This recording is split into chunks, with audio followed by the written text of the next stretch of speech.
Before Shawn Michaels, Macho Man Randy Savage was the original Mr. WrestleMania. His legendary battles with Ricky the Dragon Steamboat, Hulk Hogan, the Ultimate Warrior, and Ric Flair are among the greatest showcases in the history of Mania. Excellent as those bouts were though, his finest hour from a kayfabe perspective came at WrestleMania 4 when Savage won 4 matches in one night to capture the WWF Championship, the first world title of his illustrious career. In a charmed life filled with ambitious performances, oddly quotable promos, and pop culture turns, the events of March 27, 1988 could very well mark Savage's most glorious triumph. But while Savage and the WWF forged an unforgettable moment that night in Atlantic City, the Macho Man getting the gold was apparently not the original plan. This is Behind the Match.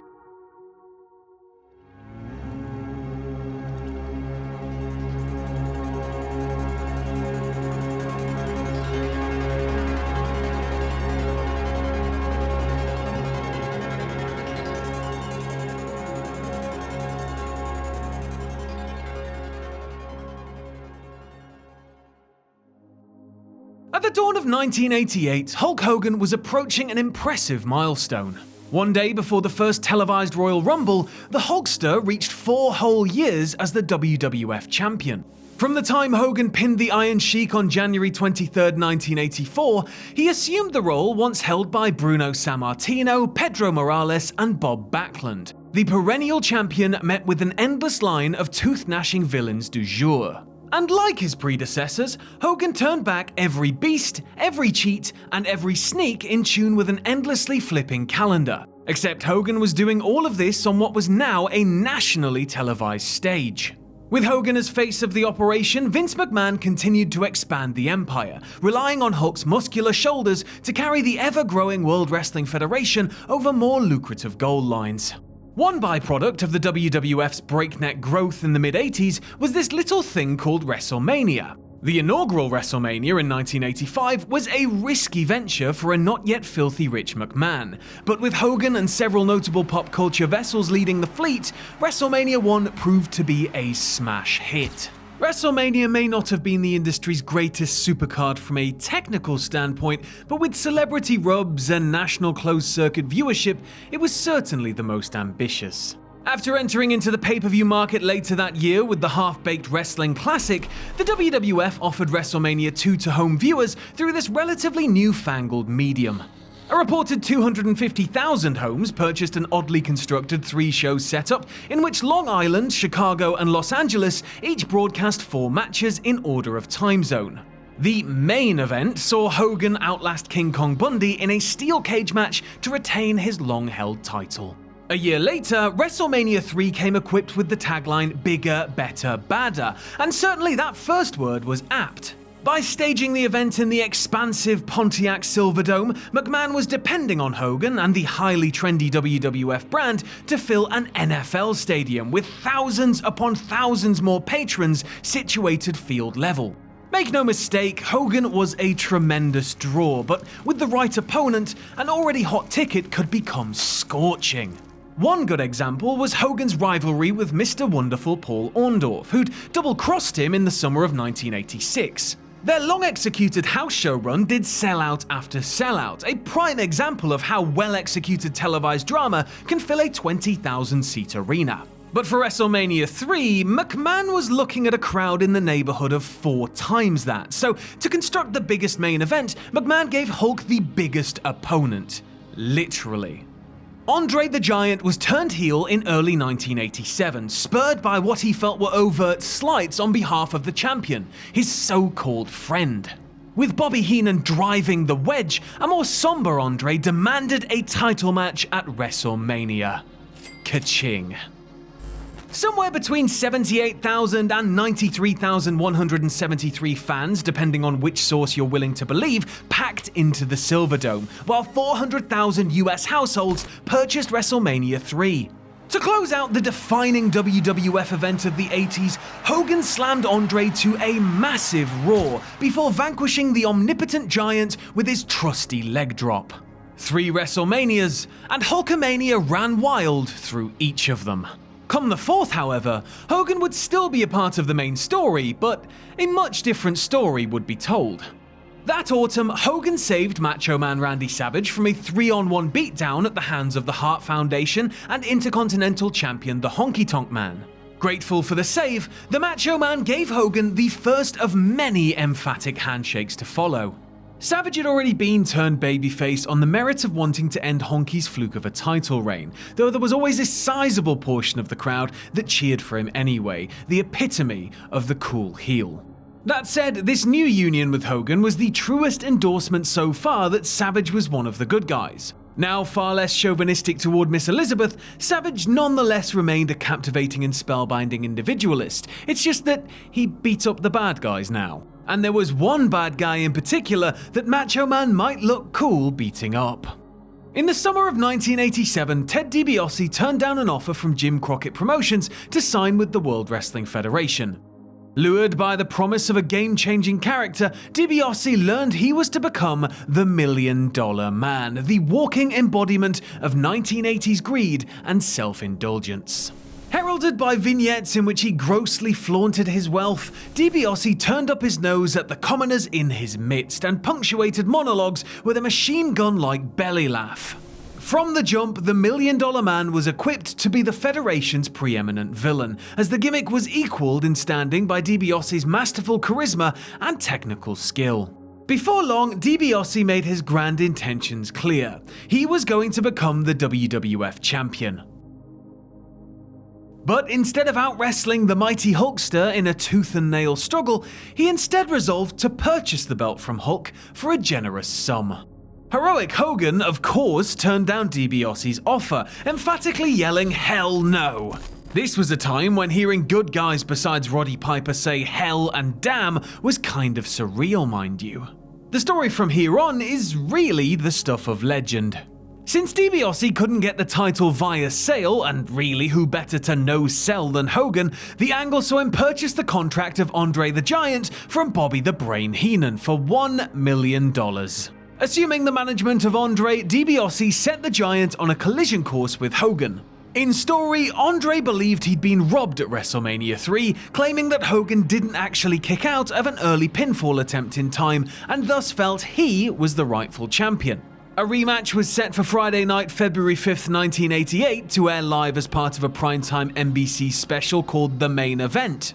In all, 33 million viewers, yes, you heard correctly, watched in shock as Andre defeated Hogan via the ultimate in chicanery. A crooked referee controversy involving the Hebner twins in what was actually Earl's WWF debut resulted in Hogan being fast countered after sustaining a funky-looking underhook suplex. While Hogan protested in disbelief, Andre announced that he was surrendering the belt to Dibiase per their business arrangement. This gave us the timeless visual of a red-faced Dibiase laughing uproariously as the belt was fastened around his waist. A week after the transaction occurred, Dibiase was stripped of the title after President Jack Tunney ruled that the belt cannot be traded in such a fashion. While official title history doesn't recognize Dibiase as a former champion, it's notable that he actually did defend the title against Bam Bam Bigelow in Los Angeles on Monday, February 8th, and was acknowledged as champion before a crowd of 3,000 fans. But however one disputes Dibiase's title history, he was definitely not champion as of February 13th when the belt was held up. To rectify the vacancy, a tournament was announced for WrestleMania 4 on March 27th. 14 men would compete in a one-night competition for the right to hold the richest prize in the game. Hogan and Andre would both be entered, each receiving a bye into the quarterfinal round, where they would face each other.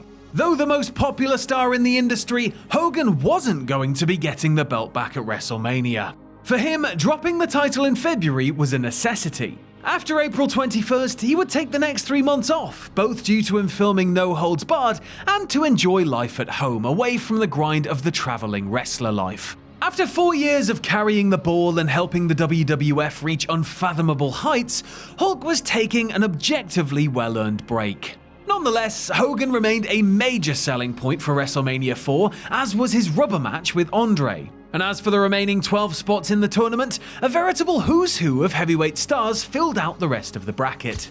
Those brackets, as they were originally revealed on WWF programming, had the following quarter-final matches in order. Jake the Snake Roberts vs Ravishing Rick Rude, Don Morocco vs Dino Bravo, Ricky the Dragon Steamboat vs Greg the Hammer Valentine, Macho Man Randy Savage vs Butch Reed, Bam Bam Bigelow vs the One Man Gang, and Hacksaw Jim Duggan vs Ted DiBiase.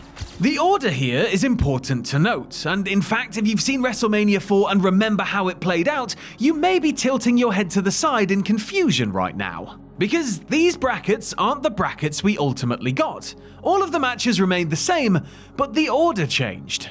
And it had to change because plans changed.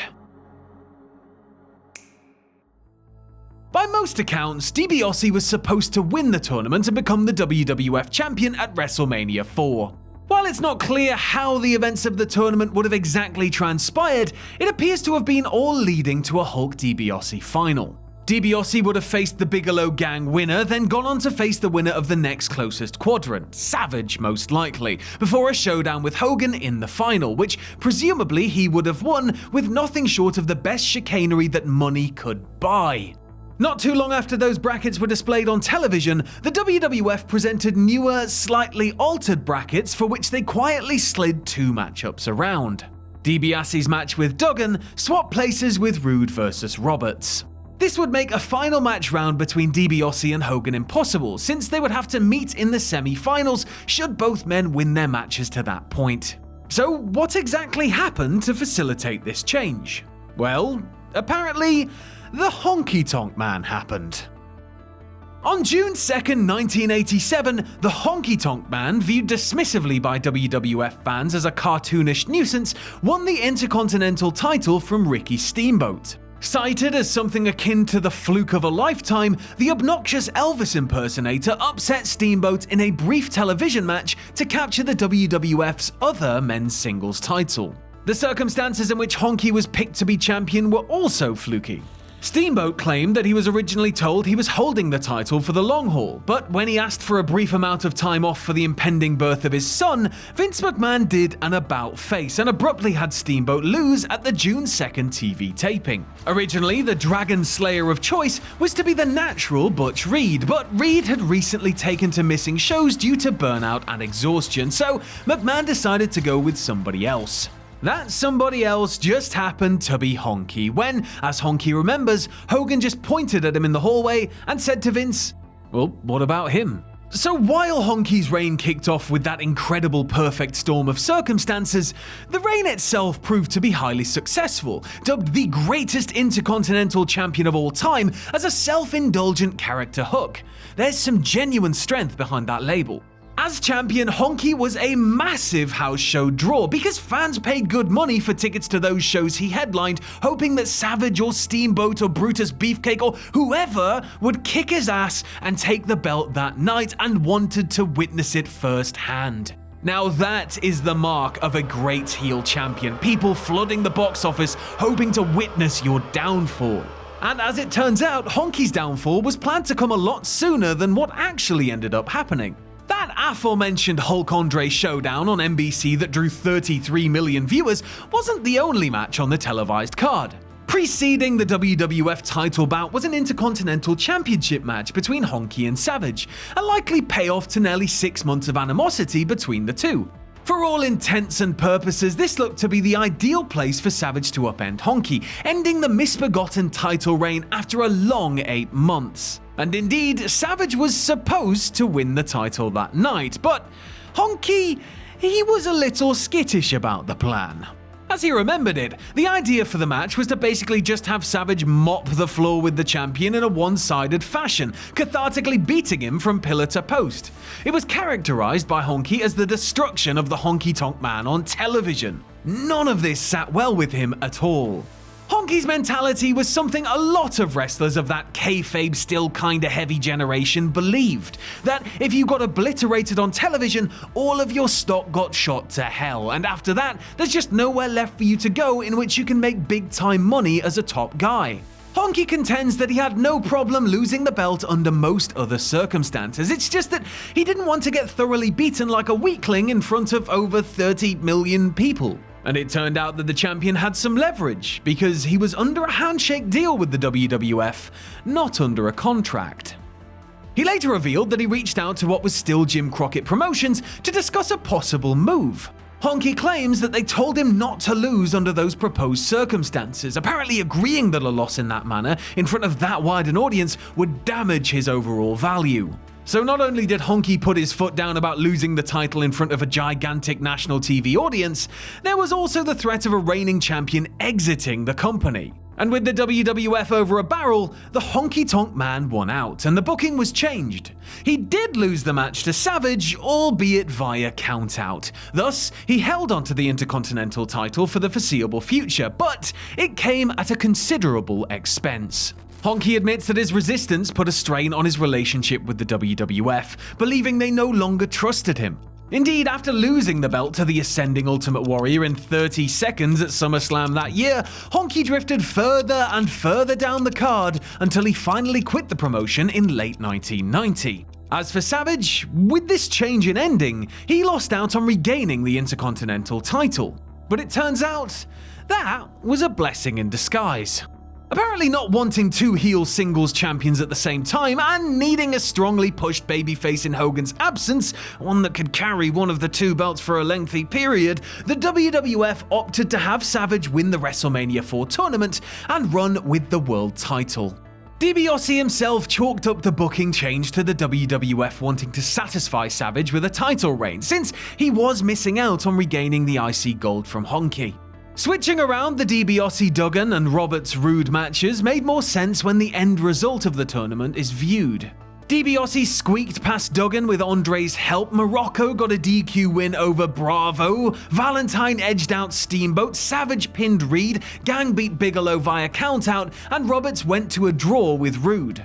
The quarters began with Hogan and Andre going to a double DQ, thus a paid-off Andre eliminated Hogan from the equation. They continued with Dibiase outlasting Morocco, Savage beating Valentine, and Gang getting a bye due to the Roberts-Rude draw.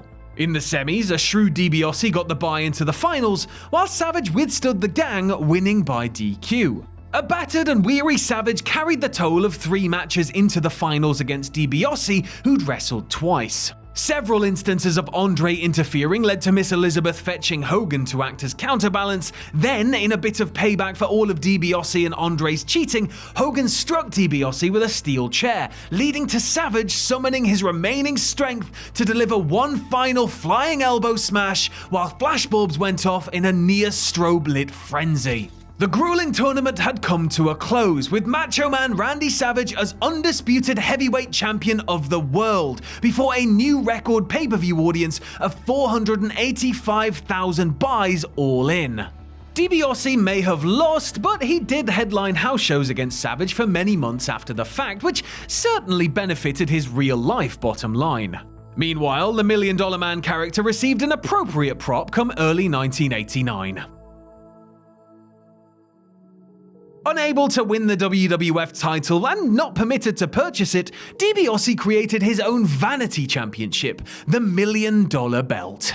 He may have missed out on officially being WWF champion as far as record books claim currently, but Dibiase has been able to rationalize the $1 Million title as a consolation prize, saying, "You talk about a conversation piece. Everyone wants to take a picture with the $1 Million Belt and me. The $1 Million Belt made me more money than the WWF title ever would have." At the time, however, Honky noted some apparent friction between himself and Dibiase, and one can understand. After all, Dibiase was deprived of a run with the big one, and in a business where the big money spots are so hard to obtain, you can't blame Dibiase if he felt a little cheated. Long term, it all seemed to work out though. The $1 Million Man remained a strong character going forward and was always a part of a significant storyline, some of which centered around that $1 Million title. The Honky Tonk Man's great run may have ended that August, but his record-setting 15-month reign as Intercontinental Champion has gone unchallenged in over 3 decades since. He remains the greatest Intercontinental Champion of all time, backed up by a number that isn't likely to be surpassed. As for Savage, well, he reigned for 53 weeks as WWF champion, during which he bitterly fell out with Hogan, begetting one of the greatest angles and turns in company history.